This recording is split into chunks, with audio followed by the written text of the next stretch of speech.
Hi అండి, ఈరోజు video వచ్చేసి నిన్నటి వీడియోలో మనం పఫ్ స్లీవ్స్ అయితే చూసాం కదా. రెండో రకం పఫ్ స్లీవ్స్ అయితే కటింగ్ ఎలా చేసుకోవాలో చూసేద్దాము. స్టిచ్చింగ్ వీడియో కూడా నెక్స్ట్ అయితే పోస్ట్ చేస్తూ ఉంటాను, చూసేయండి. మన ఛానల్ ఎవరైనా కొత్తగా చూస్తుంటే ఇప్పుడే ఫాలో అయిపోండి, ఎందుకంటే మంచి మంచి వీడియోస్ వస్తూ ఉంటాయి. అందరూ నేర్చుకోవడానికి ఇంట్రెస్ట్ చూపించండి. చాలా ఈజీగా అండ్ సింపుల్ మెథడ్లో ఉంటాయి అన్నమాట.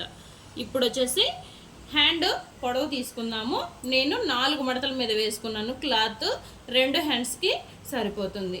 ఇప్పుడు వచ్చేసి హ్యాండ్ పొడవు తీసుకుందాము. హ్యాండ్ పొడవు వచ్చేసి 5 ఇంచులు. ఒక 1 ఇంచు ఖర్చుల కోసం కలుపుకుంటే 6 ఇంచులు అనమాట. 6 ఇంచులు కదా. ఒక 1 ఇంచ్ వచ్చేసి నేను ఇది ఇక్కడ పఫ్ కోసం తీసుకున్నాను. 1 ఇంచు తీసుకున్నానండి. ముందు వీడియోలో అయితే నేను 1.5 ఇంచు వరకు తీసుకున్నాను. ఇప్పుడు ఈ వీడియోలో అంటే ఈ బ్లౌజ్ హ్యాండ్కి వచ్చేసి ఒక 1 ఇంచ్ వరకే పఫ్ తీసుకున్నాను. ఇప్పుడు ఇక్కడ ఈ వెడల్పు వచ్చేసి 2.5 ఇంచులు కంపల్సరీ తీసుకుంటున్నాను. 2.5 ఇంచులు ఈ విధంగా డ్రా చేసుకోవాలి. మనకి హ్యాండ్ లూజ్ మార్క్ చేసుకోవాలి. హ్యాండ్ లూజ్ వచ్చేసి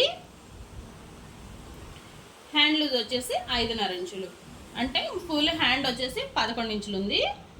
ఈ విధంగా హ్యాండ్ లూజ్ మార్క్ చేసుకున్న తర్వాత ఒక 2 ఇంచులు ఎక్స్ట్రా మార్క్ చేసుకోవాలి ఖర్చుల కోసం. ఓకే, మార్క్ చేసుకున్న తర్వాత ఇప్పుడు ఈ హ్యాండ్ ఇక్కడ నుంచి ఇక్కడికి, అసలు హ్యాండ్ మెజర్మెంట్ ఇది కదా మనకి, ఇక్కడ నుంచి కిందికి 2 ఇంచులు 3 ఇంచుల వరకు మార్క్ చేసుకోవాలి. సారీ అండి, గబక్నే 2 అన్నాను. ఓకే, 3 ఇంచుల వరకు మార్క్ చేసుకోవాలన్నమాట. ఇక్కడ నుంచి ఈ మూల ఉంది కదా, ఈ మూల దగ్గర నుంచి మనము ఈ విధంగా పెట్టేసి పావు తక్కువ 8 ఇంచులకు మార్క్ చేసుకోవాలి. పక్కకు వచ్చేసి ఒక 2 ఇంచులు. మన ఆర్మ్ హోల్ రౌండ్ ఎంత ఉంటే అంత ఈ విధంగా క్రాస్గా మార్క్ చేసుకోవాలి. ఇప్పుడు దీనిలో ఈ మూల దగ్గర నుంచి ఈ విధంగా హ్యాండ్లోకి అయితే కలిపేసుకోవాలి.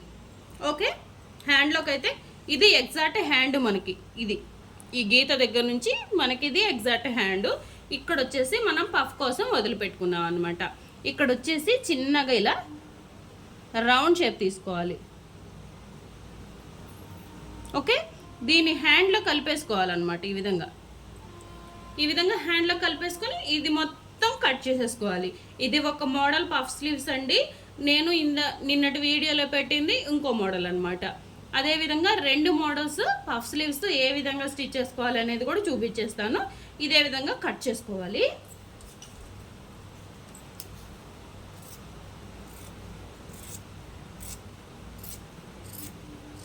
చక్కగా 4 పొరలు ఒకేసారి కట్ అయ్యే విధంగా కట్ చేసుకోండి.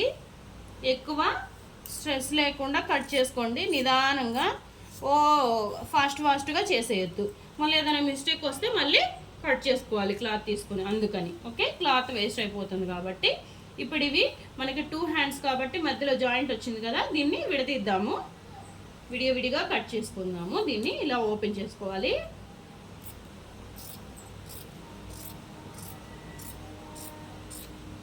ఓకే, ఇలా ఓపెన్ చేసుకున్న తర్వాత ఇక్కడ చిన్న కట్ పెట్టుకోవాలి. ఇక్కడ చూసారు కదా, ఈ మూల దగ్గర చిన్న కట్ పెట్టుకోవాలి. ఎగ్జాక్ట్గా ఈ లైన్ బేస్ చేసుకొని ఎక్కడ కూడా చిన్న కట్ పెట్టుకోవాలి. ఇలా కట్ పెట్టుకున్న తర్వాత ఈ షోల్డర్ దగ్గర కూడా చిన్న కట్ పెట్టుకుంటే ఏంటంటే మనకి షోల్డర్ దగ్గరికి అన్నట్టు వస్తుందన్నమాట.